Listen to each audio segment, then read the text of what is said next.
Bonjour, c'est Nora. Aujourd'hui, nous allons voir comment utiliser une intelligence artificielle pour optimiser WordPress.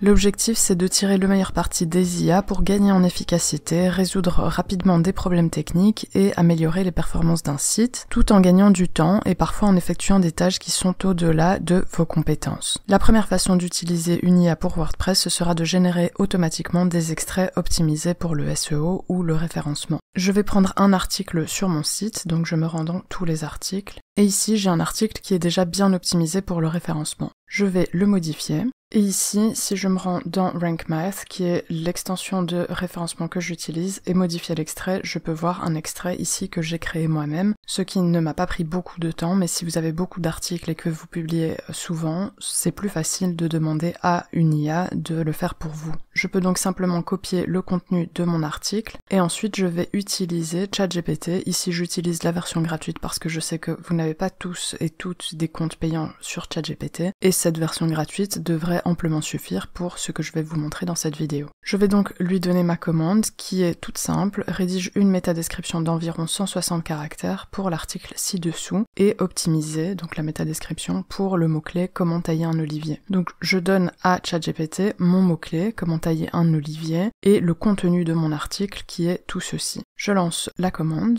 et j'ai une métadescription toute simple avec le mot-clé comment tailler un olivier. Ce qui est intéressant avec une intelligence artificielle, c'est que l'article a été relativement bien résumé en quelques mots, donc favoriser la croissance parce que je parle de croissance dans mon article, la santé de l'olivier parce que j'en parle aussi, et sa production d'olives. Je peux ensuite simplement copier ce texte et l'ajouter à mon article, donc je modifie de nouveau l'extrait et j'ajoute ma métadescription à cet endroit. La métadescription est de 152 caractères sur 160, donc elle est suffisamment courte. Je pourrais la réduire si je le souhaitais pour rester dans le vert, mais ce n'est pas vraiment nécessaire parce que le mot-clé se trouve au début de cette métadescription et c'est vraiment la première phrase qui est importante ici. C'est celle qui va apparaître dans les résultats de recherche. Ensuite, je peux simplement enregistrer mon article avec sa nouvelle métadescription et j'ai donc gagné en efficacité et peut-être même en qualité avec cette métadescription qui a été générée par ChatGPT. Une deuxième utilisation des IA pour WordPress et qui est l'utilisation que je préfère personnellement, c'est le débogage d'erreurs. Dans WordPress, vous pouvez typiquement avoir des erreurs PHP, mais vous pouvez également rencontrer des erreurs avec CSS et parfois avec HTML, et vous pouvez donner ces erreurs à votre intelligence artificielle qui va vous aider à les corriger. Sur mon site ici, j'ai une erreur critique quand j'accède au menu Rank Math et Redirection.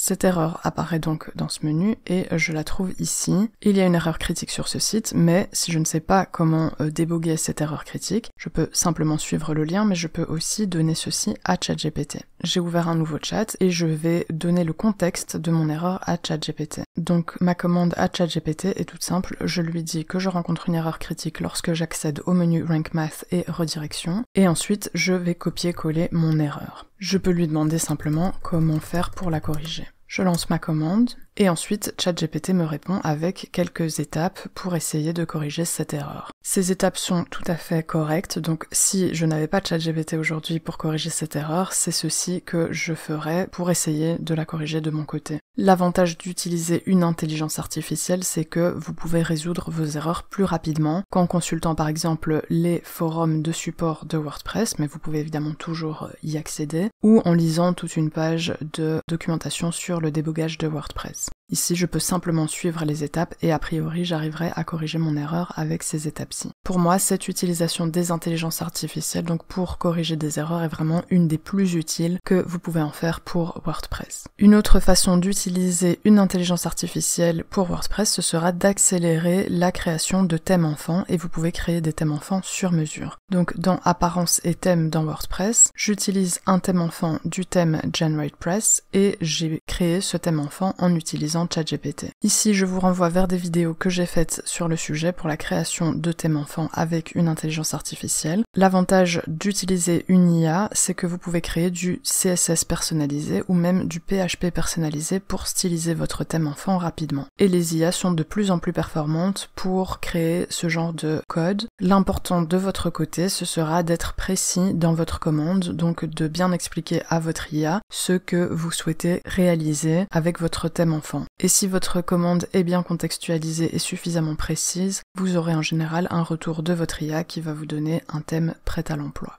Une autre façon d'optimiser votre site avec une IA, ce sera de le traduire automatiquement et ensuite d'utiliser une extension comme WPML ou Polylang pour intégrer ces traductions sur votre site. L'IA la plus performante dans ce domaine pour le moment, c'est certainement DeepL. Vous pouvez coller votre texte en français et récupérer une traduction dans la langue que vous souhaitez. Ensuite, vous devrez intégrer ces traductions à votre site WordPress. Là aussi, je vous renvoie vers une vidéo que j'ai faite sur le sujet. Et l'avantage de cette méthode, c'est vrai qu'elle prend plus de temps, mais c'est une méthode qui vous donne aussi plus de contrôle sur vos traductions. Donc vous pouvez corriger vos traductions vous-même et vérifier qu'il n'y a pas d'erreur dans vos textes. Néanmoins, vous pouvez également utiliser une IA comme DeepL et traduire automatiquement votre site. Souvent, ça donne des résultats un peu moins bons parce que le problème de ces IA, c'est souvent qu'elles sont capables de traduire des textes en contexte et sur un site, vous avez souvent des éléments qui ne sont pas en contexte. Par exemple, les mots qui apparaissent dans ce menu ou qui apparaissent sur votre menu de navigation sur votre site ne sont pas contextualisés, donc ce sont des mots qui apparaissent au hasard et l'IA ne va pas pouvoir faire de lien entre ces mots et une phrase par exemple. Donc c'est là que vous avez souvent des problèmes de traduction lorsque vous traduisez un site automatiquement. Mais quoi qu'il en soit, utiliser une IA pour traduire automatiquement vos textes vous permettra de gagner du temps et aujourd'hui ce sont des outils qui sont suffisamment bons pour pouvoir être utilisés de manière professionnelle.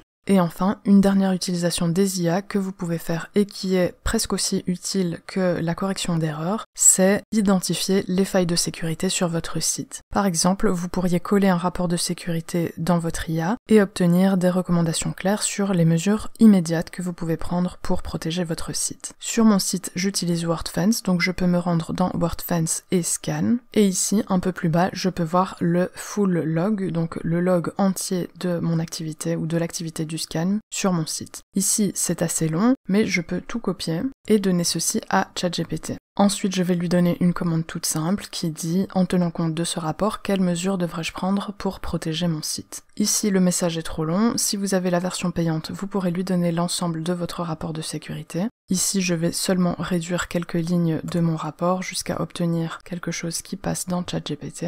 Maintenant que mon message est suffisamment court, je peux l'envoyer à ChatGPT. Ici, j'ai une réponse en anglais qui aurait dû être en français, mais qui peut être traduite facilement, et qui m'explique ce que me donne ce rapport de sécurité. Plus bas, j'ai un rapport sur les erreurs, et ensuite l'intelligence artificielle me donne des observations générales. Et si j'avais un problème dans ce rapport de sécurité, ChatGPT pourrait me donner des recommandations très précises qui sont basées sur le rapport, donc basées sur des faits réels qui se passent sur mon site. Ici, je vous ai simplement donné quelques idées pour optimiser votre site avec une IA, et si vous avez d'autres idées, n'hésitez pas à les partager en commentaire. J'espère que ce tutoriel vous a été utile et que vous pourrez mieux optimiser votre site. Si c'est le cas, n'hésitez pas à liker cette vidéo et à vous abonner. Vous pouvez me poser vos questions en commentaire et je vous dis à bientôt.